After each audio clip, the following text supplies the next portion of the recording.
కథ లోబి కుక్క. ఒక చిన్న ఊరిలో ఒక కుక్క ఉండేది. అది ఎప్పుడూ తినడానికి ఆహారం వెతుకుతూ తిరిగేది. ఒక రోజు దానికి ఒక పెద్ద మాంసం ముక్క దొరికింది.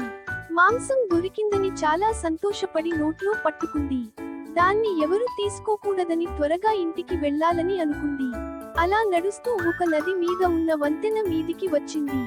నదిలో నీరు చాలా స్వచ్ఛంగా ఉండడంతో ప్రతిబింబం కనిపించింది. నీటిలో మరో కుక్క మాంసం పట్టుకుని ఉందని అది పొరపాటుగా అనుకుంది. నాకు ఉన్న మాంసం సరిపోదు, ఆ మాంసం కూడా కావాలి అని లోబపడింది. ఆ మాంసం కోసం నీటిలో ఉన్న కుక్కపై గట్టిగా కేక వేసింది. కేక వేసిన వెంటనే తన నోట్లో ఉన్న మాంసం నీటిలో పడిపోయింది. నది ప్రవాహంతో మాంసం దూరంగా కొట్టుకుపోయింది. అప్పుడే అది చేసిన పెద్ద తప్పు అర్థమైంది. లోభం వల్ల ఉన్నదే కోల్పోయానని కుక్క చాలా బాధపడింది. ఆ రోజు నుంచి లోభపడకుండా సంతోషంగా ఉండడం నేర్చుకుంది. మెరిసే నక్షత్రం నీతి.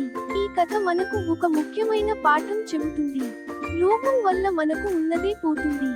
సంతృప్తిగా ఉంటే జీవితంలో ఆనందం ఉంటుంది.